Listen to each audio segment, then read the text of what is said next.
All right, hey guys, Jason here. We're up here at the amazing Franklin. Right up here, you can see, got my Ram. I just cleaned my Ram up. I washed both cars today, got her all cleaned up and looking pretty, and we're gonna get it dirty tomorrow. But we are gonna talk today about why your truck purchase is so important to you. People don't understand this and why this commitment is so big. And we're gonna talk about one other thing here too, which is this right here. Okay, this here is a SR5 two-wheel drive Tacoma.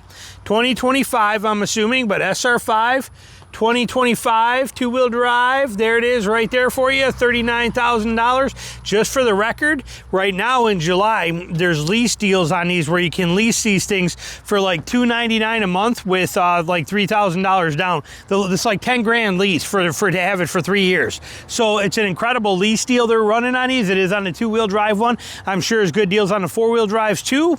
Might be something you're interested in or looking into, but they are there for you. We've got a ton of Tacomas on this lot right now. Look at them all. I don't see one Tundra, but I see a ton of Tacomas buried in here. Nice Land Cruiser sitting over there, a few 4Runners tucked away. We're going to wander around, but we're going to talk about why it is such a big deal for you, the truck thing for you, your truck, okay? And that is the fact that to many people, these things are not like they are for me, or for like many of us that are using them as tools.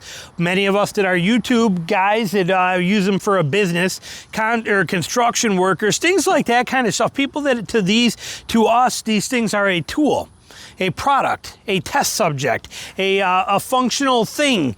But to many people, many of you guys, these things are your second biggest investment you could make. They are a pride and a joy. They are not in a bad way, but a status symbol. These are, hey, I made it. Look at what I drive. Look at what I've got to in my life. Look at what this does. Here's another two-wheel drive SR5 right here, lease deals.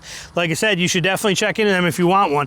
But this is the reality is for many people, this is a buy it, drive it for 8 or 10 years, baby it, love it, treat it like gold, think of it as the best thing there is in the world, and there is nothing wrong with that. We call that pride of ownership. For many people, it's a big deal. And it's sad that the industry is so against that today. Many of these companies think of these things as products. I got a video that we're going to be making that we're going to talk about the disconnect between dealers and customers. That's a whole nother topic, but when you're buying a truck and you're gonna spend this kind of money that you're seeing on these things here, iForce Max TRD, of course I picked the one that's the tightest one to get into. We're barely gonna fit. But when you're spending $55,000 on a mid-sized truck, whether it's a Tacoma, or there will be people that say, come in here, $55,000 for a Tacoma, I could buy a Bison for that.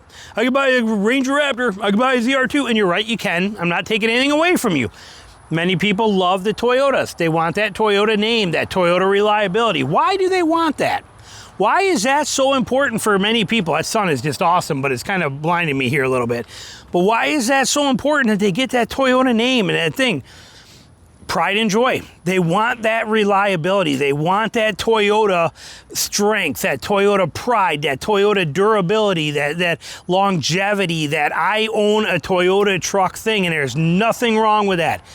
Unfortunately, Toyota trucks are not what they were before. They are still amazing, but that died with the last gen of these Tacomas. These are still very, very good. But their former version was where all of that came in, and that was there, okay? These are still excellent, but they are not what they were before.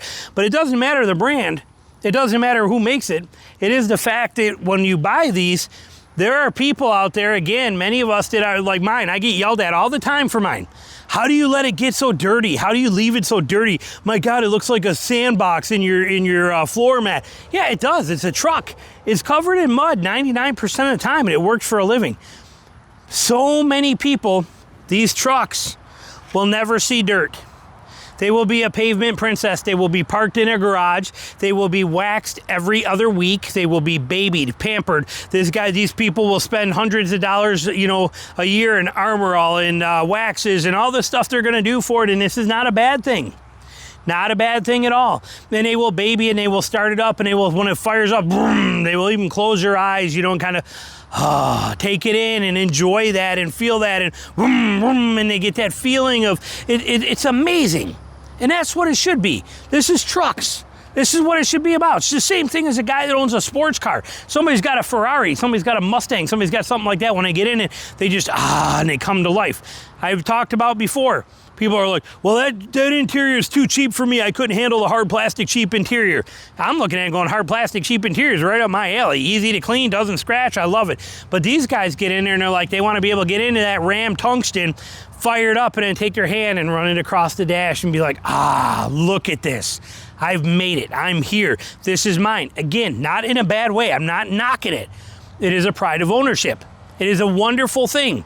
You should earn that. You should have that. You should be able to enjoy that. I'm not taking anything away from it. But it is sad that the manufacturers today and that the dealer networks do not understand that about people anymore. They look at these things as products. Many of us look at it as a second biggest purchase we're going to make, and something that's crucial, something that's very, very important. And then you get this, as we just walked. See this right here? Okay. Nice fit and finish, right? Look at how nice and tight that gap is. That's gorgeous. That is perfect. They did well on this, right? Or did they? Okay, I can literally see all the way through the bed on this side. Completely see through the bed, stick my finger all the way in here. And this one's so tight that it's going to rub metal off. We're going to be taking paint off. See what I'm getting at? This is the things, like I said, that the manufacturers don't understand. Oh, that was the only one? Really? Okay, well, how about this one? Look at that. You can't even fit a piece of paper in there. It's going to be rubbing like crazy. Come over here. Oh my gosh, look at the difference. Look at that. You can literally see right through that whole thing. This is the stuff we're talking about. We get fed up with this with manufacturers. It's another one. We were just at that one and that one. Here's another one. Now this one's a little better. Okay, that will take acceptable. There it is. Okay, that one looks pretty dang good. We'll take that. What about this one right here? Woo, big old gap. See right through it. Pretty tight, not bad, not horrible. But you see what we're talking about. How's this one? I mean, I'm just using it as examples here. A little more centered, but you see what I'm getting at here. People today want more out of the truck system. We want more out of the thing. We want more out of the world. We don't want to deal with this stuff. There are people that will nitpick this apart. Me, I could care less. It's not my problem. If I buy this like this, I'm not changing it. I'm not doing anything with it. And if it wears the paint off over here, I'm bringing it to the dealership and I'm telling them, hey, fix it. You screwed it up. You guys fix it. It's not my problem. I don't care. And I'm not bringing it in there early because I just don't care. Many of you guys do. Many of you guys are like, this is unacceptable. You're right. It is unacceptable. This is an insanely expensive purchase that you just put all your hard-earned money into, and you should not have to deal with BS imperfections and the garbage crap that is going on here that we are told is okay. You're right. You shouldn't have to mess with it. You shouldn't have to deal with it. Okay? It should not be that way on a TRD off-road that you're going to spend this kind of money on. But it doesn't matter if you're going to spend $54,000 and get horrible fit and finish, okay, massive big differences, or if you're going to spend $38,000 and deal with the same thing. It makes no difference. To each one of us, these are a pride and a joy. And I'm not picking on Toyota here. It's every single brand. We expect more. They are charging us more. The cost is astronomical. They need to get on the bandwagon and understand that they are not a product for us. This is not okay. This is not acceptable. We want vehicles to be something that we can be proud of. The stuff that we're getting today is not something we're proud of. We could nitpick them apart 1,000 times over and see all of the little flaws that are made and how it's the imperfections that are upsetting, and yet on the same note, we're charged a fortune for it. So I hear you. I am right there with you. I understand exactly where you're coming from. I don't play in that world because I don't care. To me, again, trucks are a tool. I use them for 18 months to 2 years. I dump it. I move on to the next one. I don't care about any of that kind of stuff. Heck, in my Ram right now, my fuel gauge that's in there, that fuel gauge is, it goes way past full. And then when I'm actually, like the full mark on my fuel gauge is probably like 3/4 of a tank, and when I actually get to a 1/4 tank of gas on my Ram, it's telling me I'm low fuel and I got like 50 miles to go. Something that could be calibrated. I'm never gonna do it. I don't care. It's livable. I just know that when I get to, before I get to, or so when I'm about half tank, you know, it's time to start filling up. That's all I care about. It's tolerable. Many people would not accept that. They would be very, very upset with that, and I understand it. There's no reason for us to tolerate it. Again, look at, here's another one. Look at how much we're seeing that on here. Actually, that one's not too bad. That is huge gap, but it's actually even on both sides. But look at how far this one sticks out. Is that closed all the way? Yeah, well, it is all the way, but look at that. Look at how far out that is sticking on there. I mean, look at that. I can stick a whole thumb inside of that thing, and we got all that rattle, but it is closed all the way. Like I said, we are being left in the dust here. We are not being treated the way we want to, yet we want to appreciate these vehicles. So I hear you, I understand. Hopefully manufacturers will learn it. There is a huge majority of us, the vast majority of us, are people that are pride and joy truck owners. Wax, taken care of, vacuumed regularly, garage kept, pampered, treated right, enjoyed, and just put a smile on your face kind of trucks, and living the adventure and doing everything they want to do. And yet you keep providing us with crap that we get so fed up with, and you charge us a fortune for it. You want to earn customers back? You want to really make a change in something? How about putting a little pride and joy into your trucks rather than thinking of them as a product like a you know, like a 65-inch TV for $500 today, or anything. God, these gnats are driving me nuts. Okay, you know, stop thinking of them as just a simple product. Okay, like here's another example. Okay, we just were at the Ram dealer and they had a tailgate off because they were fixing it. So these trucks get marred up all the time. We see constantly when I'm videotaping these things because people are out here looking at them. Somebody walks through and they're gonna come in here and they're gonna walk through a gap like this, like that one I was just on, because they wanna look at this truck, and they're gonna sneak right through this spot and they're gonna scratch that truck with their belt buckle. It's gonna have a big old scratch right on there. And the dealer's like, don't worry, we'll take care of it. That's not okay.